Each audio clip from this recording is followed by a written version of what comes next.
What's going on, boys? How you doing? Andrew, Nils, Yash, Hamza. I guess Amazon's ripping. That's what I see on my phone. Congrats if you guys played it long. I did tell you guys to take off your Apple puts if you didn't want risk. I took off most of mine. So, SPY big rip at end of day, but we are still just at today's previous low. So let's see overnight. Let's see where we open tomorrow. Don't get too excited yet. I want to see the full numbers. Obviously, I can't do that right now, so we'll just wait and see. SPY right now. So we had a huge 4-day bounce, guys. It was very clear. We rejected from resistance yesterday. I took SPY puts at the close yesterday. Closed those for about 200% this morning. Great. They would have went up to 400, 500% if I held, but I was happy with my gains. I got out. What's up, Gravesh? How you doing? So the daily chart is still a bear flag. Big reversal today. With Amazon's earnings, we should be up quite a bit tomorrow. We have to see their conference call. Don't forget about their conference call and their guidance. We could still come back down, so don't get too excited yet. SPY did pop, but we're right at that previous support level, so let's see if we can get through this. It turns into resistance now. Other than that, SPY levels to the downside. Today's low obviously is the most important number now. With my magnet not on, so it's today's support at 445.72 becomes a very important support now. If we want to go back up, we cannot lose that. QQQ absolutely flying. We had 360 calls earlier today. They took us out. They took us out with this support break right here. We bought them here. They went up 50% almost. I told everyone take profits, take profits, take profits. I wanted to hold until 360 came. I thought we'd get in the money. And after hours proved I was right, but I didn't want to hold through that QQQ break. So we broke through the support and retested it and came straight down. So that's very, very bearish. And then obviously Amazon earnings, I told you guys that's going to dictate the market. What's up, Yash? How you doing?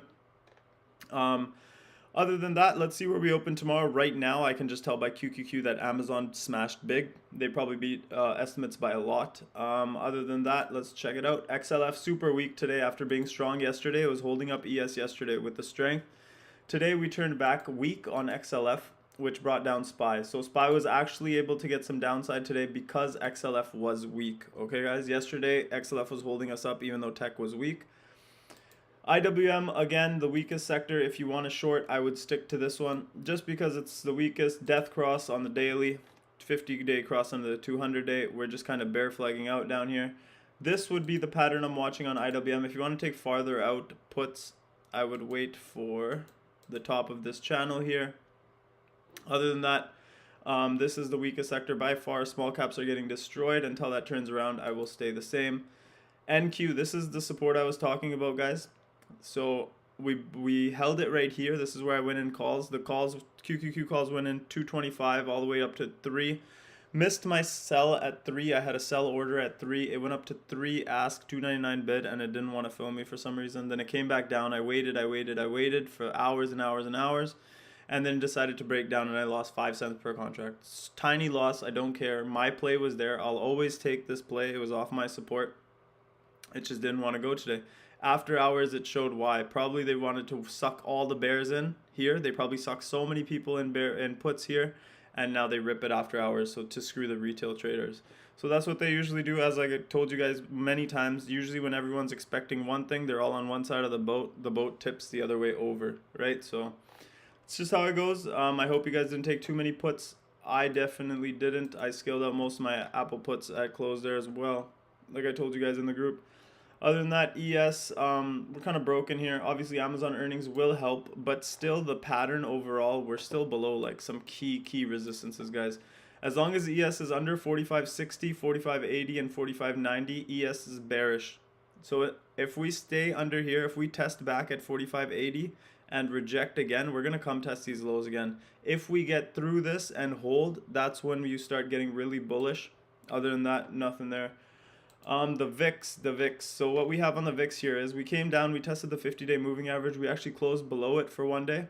Right back above, closed above the 21-day moving average as well, I believe. 24.15, we closed at 24.39. So closed above the 21-day. Now we have the 8-day left, and then we can go back up. So if this is the high, remember the pattern I was talking about, guys. This is very important right now. Listen carefully. So VIX, we put in a low, we put in a lower high, we put in a higher low, we put in a higher high. Now, if this is the low here, VIX is going to shoot up and we're going to go back above 38.94 now. So it's just the bulls are in complete control of the VIX. right now. And even if you zoom out to farther time frames, this is a very bearish setup for VIX, because VIX usually just spikes up and then spikes right back down, like here, like here, like here. So fear comes into the market and then fear goes away. That's it on the VIX. Right now, this is constructive on the VIX for the bulls. People are buying volatility for months out. So that means expect more volatility in the market. If this is the higher low here, now anything above this low of 2046 means the volatility is going to continue. Until we come down and take out this 2046, the market cannot get a straight up line back to all-time highs. SPX yesterday, I gave you the resistances. We took SPY puts at the end of the day and we gapped down like perfect. We sold them, on to the next, right? So SPX also at the end of the day here, we did hold this 4470 area. Right now we need to make our way back above 4500 tomorrow. Other than that, Apple, we took on the break right here. So I had this little wedge drawn here. We broke down. We took the 170 puts for next week for 150, 155. And look at this flush, guys. So if you get a move this quickly, it's probably a good idea to take some profits into the end of the day. You had a 155 to $2.30, I believe. $2.35. Amazon split too. Damn it. Okay. Amazon's going to crush it then. So broke down, you had 240, 245 on these puts. Why not take some profit, right? I took off a lot of mine. I know a lot of members took them off, so congratulations on a great trade. Tomorrow we'll start with a fresh slate and we'll start taking calls if we need to. Facebook, just disgusting. Name of the video, I told you guys earnings are very, very dangerous. I sold my calls yesterday from 350 to like 885 or something. If I held them this morning, they would have been worthless, completely worthless. Huge gap to fill. Does it always fill? Not right away. So I gave you guys an example of last time I played Facebook earnings was 2018. I went in heavy with shares. This is when I didn't know what I was doing that much. Completely destroyed in the morning. I took my loss the same day, dumped down. Obviously when it went back up here, I got mad. I was like, wow, I should have just held. It's going to go back up. But look at the action that followed, guys. Months and months and months straight down. So sometimes when you're wrong, just take your loss, move on, go into something else, focus on something else, and don't revenge trade. Facebook went into a multi-month downtrend after that. If I held these equities here, I would have had to wait. It would have went up for a second, would have went up a second time for me to sell break even. After that, it would have taken me from July all the way until about March of the next year to break even on those equity shares. So sometimes just take your L and move on. If you got stuck in Facebook, I'm sorry. I tried to warn you 400 times yesterday in the group, don't play earnings. For right now, I'm not interested in Facebook at all. I think it needs to chop up base down here. Maybe it moves up with these Amazon earnings a little bit, but then I think it comes down, and I think today's low will be taken out at some time in the future. The earnings were not good at all. Twitter, absolutely ripping. I think they had earnings right now as well. Hopefully they reported good. They're going for 37.25. So if we get through yesterday's high on Twitter on 38.29, we can go up to 41.50. So just watch that level. This is the most important level if you're in Twitter or looking to get into Twitter, is yesterday's high of 38.29. We need to get over that, okay? 38.29 above there, we can make a move. Other than that, nothing much. Wayfair. I told you guys this morning this was a bear flag breakdown. Look at this. This is to perfection, guys. This is where I pointed it out this morning. Complete breakdown. We got a retest, and that's where you want to get short. Let's see if it can go take out the lows here now. That's all I'm watching on Wayfair. JP Morgan, I told you guys where I wanted to get short. I was busy with other trades. I was in the QQQ calls. But JPM went straight up, touched the top of the bear flag, and now it's rolling over. Let's see if we can go test these lows here. I might look for an entry. If we do test the top of the bear flag again, I'm going to look for an entry again there. Other than that, I mean, after hours, it's up a little bit. Everything's going to be up on Amazon earnings. All the fear was from Amazon earnings. Google's ripping a little bit. Google, I have a plan in place. I have to wait at least 3-4 weeks or maybe even more. But I want Google into their split in July. So I'm planning on buying equity or monthly calls on Google in like a month or a couple weeks. I'm just waiting on it now. I'm going to watch it every day. Pinterest, big.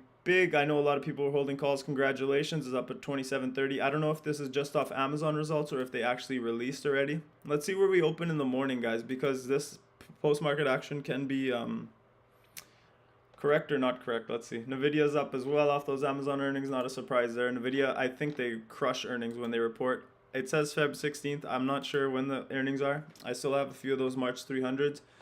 I will be looking to add more if we get another dip, but other than that, chart is setting up. We made a low, now we made a lower high. Now as long as we make a higher low, just like on the VIX that I just showed you guys, as long as we have a low that's higher than 208.88, any low that's higher than 208.88 is just a higher daily low, and the bulls are trying to change it back in the favor of the bulls. So this is what I'm talking about. If we come and put a low in here, we have to come and take out this previous high, then we put in a higher low, then we change the trend in favor of the bulls, guys. Other than that, just wait on them. Still in downtrends. Let's see. I jumped in early on the March 300s. Tesla, very good this morning, very strong. There's a lot of gamma in it. I sent you guys the report. Overall, not that bad a day for Tesla considering the rest of the market.